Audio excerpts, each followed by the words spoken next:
सोचिए, एक ऐसा सफर जो सिर्फ कुछ लोगों का नहीं बल्कि पूरी इंसानियत का सपना है। मार्स, एक लाल, वीरान और भयानक प्लैनेट जहां जीना नामुमकिन है, लेकिन वहां बसने का हमने एक मिशन तय किया है। क्यों? क्या ये एक ज़रूरत है या एक एडवेंचर? इस वीडियो में हम आपको ले चलेंगे मार्स के इस मिशन के उस पहलू पर जिसे शायद कभी किसी ने सोचा भी नहीं होगा। यहाँ बात होगी मार्स के डेडली हवाओं की, इंसानों के उन स्ट्रगल्स की जो सिर्फ शुरुआत है, और उन प्लान्स की जो हमने अपने फ्यूचर के लिए बनाया है। मार्स पर सर्वाइवल के लिए कैसे खुद को बदलना पड़ेगा और कैसे हम अपनी टेक्नोलॉजी और विल पावर से वहां अपना घर बसाने का सपना देख रहे हैं। ये सिर्फ एक डॉक्यूमेंट्री नहीं, ये इंसानियत का अल्टीमेट टेस्ट है। मार्स पर जीने का, बसने का और अपनी हदों को तोड़ने का। मार्स पर कदम रखने का मतलब है अपनी आखिरी सीमा को पार करना। तैयार हो जाइए एक ऐसे सफर के लिए जो ये सवाल छोड़ जाएगा, क्या हम वाकई एक अनजान दुनिया में अपना नया घर बसा सकेंगे? क्योंकि ये मिशन सक्सेसफुल हुआ तो ये सिर्फ मार्स पर नहीं बल्कि पूरी इंसानियत के लिए एक नए दौर की शुरुआत होगी।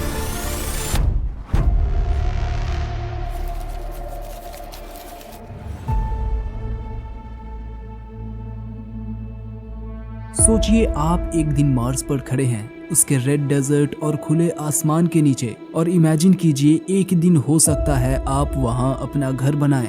मार्स मिशन यही सपना है जिसे आज हम रियलिटी में बदलने की कोशिश कर रहे हैं। लेकिन जैसा कि आपने सुना होगा, कहीं पर पहुंचने के लिए कहीं से निकलना जरूरी होता है, और शायद एक दिन हमें अपने इस खूबसूरत प्लेनेट अर्थ को छोड़ना भी पड़ सकता है, क्योंकि हमारी दुनिया जहां अभी तक हम रहते आ रहे हैं वो अब रिसोर्सेज की कमी, पॉल्यूशन और ओवर पॉपुलेशन के कारण अब एक टिपिंग पॉइंट पर पहुंचती जा रही है। इसके अलावा आज से करोड़ों साल पहले कैरेक्टेशियस पैलोजेन एक्सटिंक्शन की तरह कोई बड़ा एस्ट्रॉइड हमारी धरती से टकरा सकता है, जो हमारे लिए एक और मास एक्सटेंशन का कारण बन सकता है। इसीलिए हमें अपने फ्यूचर के सर्वाइवल के लिए नए ऑप्शंस को एक्सप्लोर करना पड़ेगा। एक नया घर, एक नई दुनिया जो हमारे एग्जिस्टेंस के लिए सेफ हो, और इसी खोज का जवाब हो सकता है मार्स। इमेजिन कीजिए, हमारी दुनिया के एक तरफ सूरज और उससे दूर लाल रंग का प्लैनेट मार्स, जो हमेशा से इंसानों की क्यूरियोसिटी का हिस्सा रहा है। मार्स हमारे सोलर सिस्टम का सबसे करीबी प्लैनेट्स में से एक है, लेकिन उसके और हमारे बीच का ये रिश्ता उतना सीधा नहीं जितना लगता है। जब मार्स और अर्थ अपने ऑर्बिट के सबसे करीब वाले पॉइंट्स पर होते हैं, तब दोनों प्लैनेट्स के बीच की दूरी सिर्फ 54.6 मिलियन किलोमीटर्स तक आ जाती है। ये मोमेंट अपोजिशन के वक्त आता है और हर 26 महीने में होता है, जब मार्स और अर्थ सूरज के एक ही तरफ एक लाइन में आ जाते हैं। ऐसे मोमेंट्स में मार्स हमारे आसमान में सबसे ज्यादा रोशन और नजदीक दिखता है। ये वक्त स्पेस मिशन के लिए भी सबसे आइडियल होता है, क्योंकि कम डिस्टेंस का मतलब है कम ट्रैवल टाइम और कम फ्यूल का यूसेज। लेकिन यही डिस्टेंस तब एक नए रंग में दिखाई देती है जब अर्थ और मार्स अपने इलिप्टिकल ऑर्बिट के सबसे दूर वाले पॉइंट्स पर होते हैं। तब उनके बीच की दूरी लगभग 401 मिलियन किलोमीटर्स तक बढ़ जाती है। मार्स की अपनी जर्नी भी कुछ कम खास नहीं। मार्स और सूरज के बीच की एवरेज दूरी लगभग 228 मिलियन किलोमीटर्स है, जो अर्थ और सूरज के बीच की दूरी का लगभग 1.5 गुना ज्यादा है। इसी दूरी के कारण मार्स का टेम्परेचर और इन्वायरमेंट बहुत डिफरेंट और हार्श है। मार्स का साइज भी अर्थ से काफी छोटा है, लगभग आधा। उसका डायमीटर सिर्फ 6,779 किलोमीटर्स है। छोटा होने के बावजूद मार्स पर ओलिम्पस मोन्स जैसे जाइंट वॉल्केनोस और वैली मराइनरीज जैसे ग्रैंड कैनियंस हैं, जो उसे अपनी यूनिक आइडेंटिटी देते हैं। पर सवाल उठता है, मार्स ही क्यों? हमारे सोलर सिस्टम में और भी तो प्लैनेट्स हैं, तो चलिए अदर प्लैनेट्स को भी थोड़ा सा एक्सप्लोर करते हैं। हमारा सबसे पहला कैंडिडेट है मरकरी, सन के सबसे करीब का प्लैनेट। लेकिन यह जगह तो बिल्कुल फ्राइंग पैन जैसी है।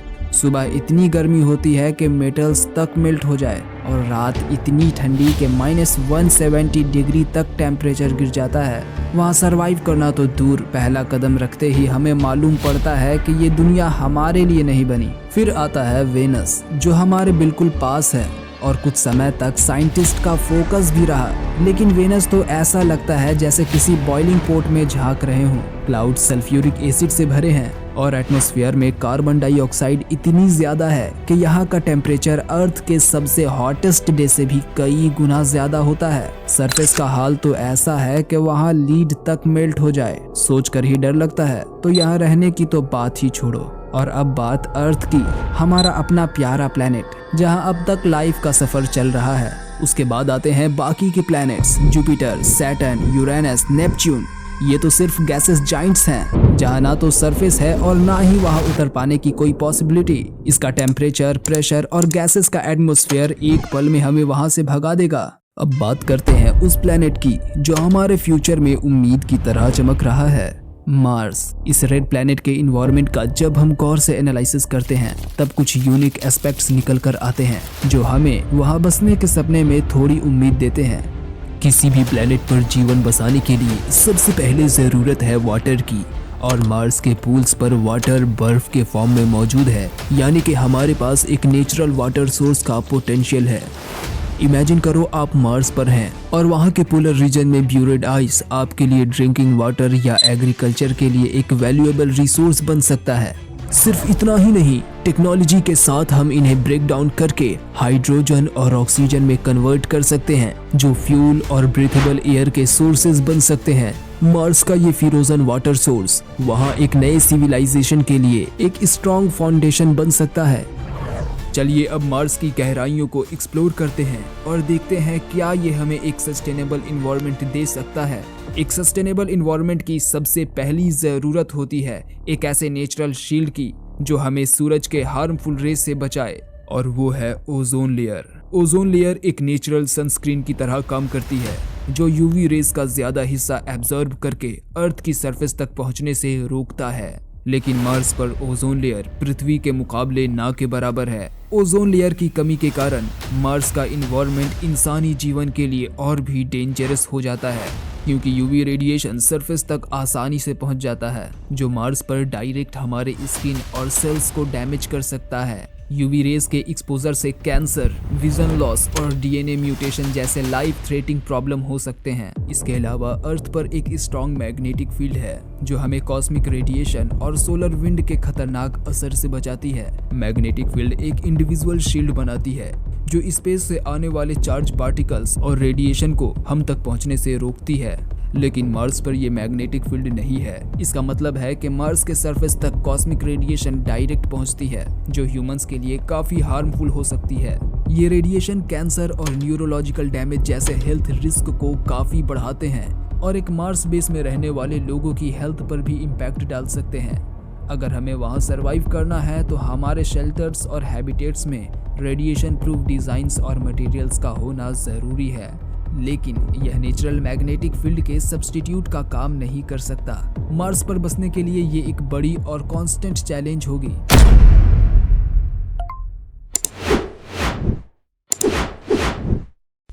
Got mind.